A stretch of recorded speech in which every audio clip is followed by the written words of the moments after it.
구도심이 쇠퇴하면서 지역의 소상공인들의 생업 기반도 갈수록 악화되고 있습니다. 자율상권구역 도입이 해결 방안으로 제시되고 있습니다. 여수 지역 버스에 CCTV가 설치돼 불법 주정차 차량 단속에 나섰습니다. 위반 차량이 늘어나는 현실에서 효과적인 단속이 기대되고 있습니다.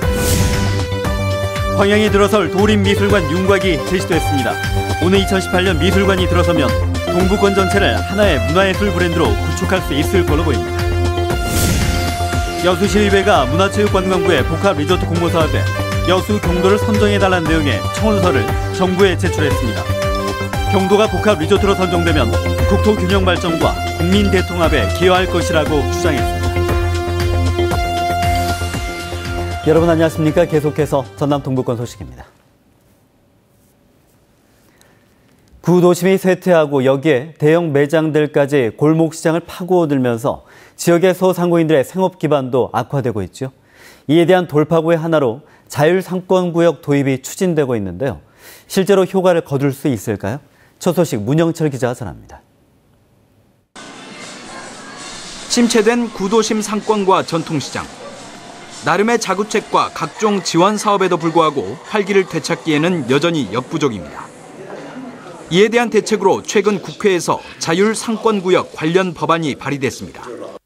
일정 지역의 상인과 건물주들이 모여 조합을 설립한 뒤 자치단체에 자율상권구역 지정을 신청할 수 있는데 자율상권구역으로 지정되면 상인들은 건물주에게 최대 10년 동안 상가계약 갱신을 요구할 수 있고 건물주들은 임대료와 보증금을 일정 비율 이상 올릴 수 없게 됩니다.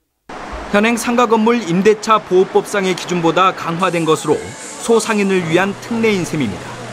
여기에 세금 감면과 활성화 사업 비용 지원 등 각종 혜택을 부여하는 것도 주요 골자 가운데 하나입니다. 가구거리나 공구거리나 봉제골목이나 이렇게 특화된 거리의 상인들도 지원을 받게 되고 경영지원, 상권 특성화 사업과 같이 조합원의 공동이익 사업을 추진할 수 있게 하는 그러한 법입니다.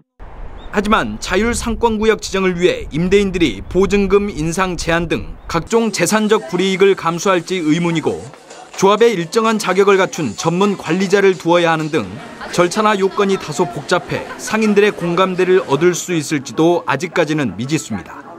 같은 일을 하는 업종의 사람들끼리 모여가지고 그 하나의 조합을 만들고 이런 형태로 이제 했던 것으로 이제 알고 있는데 좀 업종들이 좀 다르기 때문에 가능할런지 그게 좀. 자율상권구역 지정 및 운영에 관한 법률안은 이르면 다음 달 정기국회에서 통과 여부가 결정될 전망입니다. MBC 뉴스 문형철입니다. 미술관 인프라가 열악한 동북권 도민들의 문화 향유 기회를 제공해야 될 광양 도림미술관 건립 사업의 구체적 윤곽이 제시됐습니다. 전남도는 오늘 도림미술관 건립 기본계획 용역 최종 보고회를 갖고 광양시 광양읍 인동리의 구 광양역사 일원 17만 제곱미터에 숲속의 미술관을 기본 방향으로 환경 친화형 지하 1층 또 지상 2층 규모로 오는 2018년 개관하게 될 것이라고 밝혔습니다. 도림미술관 건립 예산 규모는 모두 350억 원이며 이 가운데 건축비로 300억 원, 작품 구입비로 50억 원이 각각 소요되고 연간 운영 예산은 30억 원 규모로 예상이 되며 전남도는 도림미술관이 개관 운영되면 동북권 전체를 하나의 문화예술 브랜드로 구축하는 연계 체계가 마련될 것이며 생산 유발 효과는 257억 원, 고용 유발 150여 명, 부가가치 101억 원, 소득 유발 효과 38억 원에 이를 것이라고 예상했습니다. 여수 진남관의 해체 보수 작업이 업체 선정과 관련한 법리 해석 문제로 늦어지고 있습니다. 여수시는 국보 304호인 진남관의 보수 정비 사업과 관련해 정비를 위해 문화재 수리업과 종합건설업을 모두 갖춘 업체가 선정돼야 한다는 법리 해석 절차가 늦어져 당초보다 6개월 정도 늦어진 이번 주에 조달청에 입찰 공고를 냈습니다. 여수시는 개찰 결과 2주 이내 사업자를 선정하고 오는 10월쯤엔 가설 덧집 공사에 들어가 본격적인 진남관 해체에 이어 빠르면 오는 2018년 모든 작업을 마무리할 계획입니다. 여수시의회가 문화체육관광부의 복합리조트 공모사업에 여수 경도를 선정해달라는 내용의 청원서를 정부에 제출했습니다. 여수시의회는 청원서에서 세계박람회 폐막 이후 3년이 지났는데도 기대에 미치지 못하는 박람회 사후 활용을 아쉬워하면서 경도해양관광단지 조성을 통해 국토의 균형 발전과 국민 대통합에 기여해야 할 것이라고 주장했습니다. 또 경도에 복합 리조트가 건립되면 박근혜 대통령의 여수 중심의 동북아 해양관광 특구 조성 공약 사항을 해결할 수 있다며 선정의 당위성도 강조했습니다. CCTV 관제센터가 범죄 단속에 효과가 높다는 보도 전해드린 바 있죠. 오늘은 지역에서 처음으로 시내버스에 CCTV를 장착해 주요 도로에 불법 주정차 단속에 나서고 있는 여수시의 사례 알려드릴 텐데요. 김종태 기자가 전합니다. 버스 앞 유리 안쪽에 설치된 2대의 CCTV. CCTV 하나는 주로 버스 승강장의 불법 주정차 차량을, 다른 하나는 인도나 횡단보도의 위반 차량을 직접 촬영합니다. 적외선 방식이라 야간에도 점등과 함께 촬영이 가능합니다.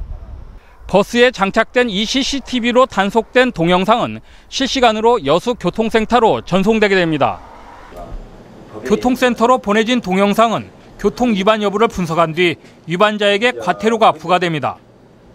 다음 달 1일부터 본격 단속을 앞두고 시범 운행 중인 CCTV 버스 도입을 가장 반기는 사람은 버스 기사들입니다. 버스 승강장이나 아니면 카브 트는데 그동안은 주차하는 경우가 상당히 많았습니다. 근데 아무래도 카메라를 다함으로써 많이 줄어들지 않냐. CCTV 버스가 들어서면 늘어나는 불법 주정차 차량을 기존의 고정식 CCTV로는 효과적으로 단속하는 데 한계가 많았던 단점을 보완할 수 있게 됐습니다. 주요 도로 교통혼잡을 이동하는 버스를 활용해 손쉽게 단속하고 현장 단속에 따른 민원 발생도 줄일 수 있게 됐습니다. 시내버스에다 장착을 함으로써 교통 흐름에 또 불법 주정차가 상당히 감소될 것으로 이렇게 보고 있습니다. 전남 동부 지역에서는 처음 무인 CCTV가 설치돼 단속에 나서는 여수 지역 버스는 모두 4대. 여수시는 버스 CCTV를 통한 단속 효과가 높을 경우 CCTV를 장착한 버스를 점차 확대 운행할 계획입니다. MBC 뉴스 김종태입니다. 여수와 광주에 콜센터를 차려놓고 수억 원을 가로챈 국내 보이스피싱 조직이 적발됐습니다.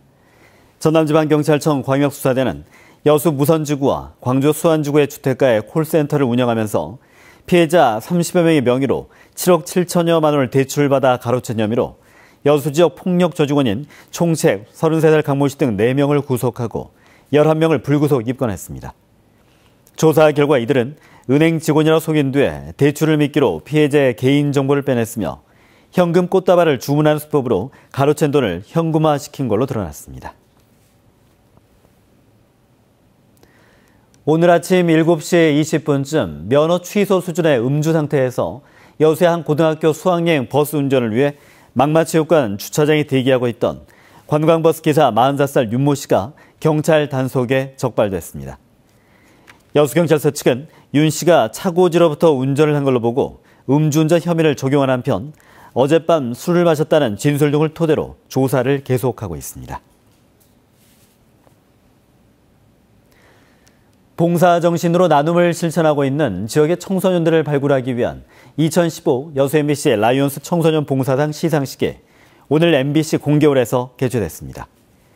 올해는 여수 출신의 담양 창평고 1학년 강정음, 강우민 형제가 개인 부문 대상을 받았고 여천고 장대한 학생이 최우수상, 여수 구봉중 이성민 학생과 순천 매산여고 정보은 학생이 각각 우수상을 받았습니다. 단체 부문에선 순천 매산고의 다문화 희망 동아리가 대상을, 광양여고 봉사 동아리 동백이 최우수상, 고흥군의 사랑티움 봉사단과 순천여고의 RCY가 우수상을 받았습니다. 가을 학기가 시작되자마자 고3 수험생 교실마다 대학 입시 수시 전형에 막이 올랐습니다.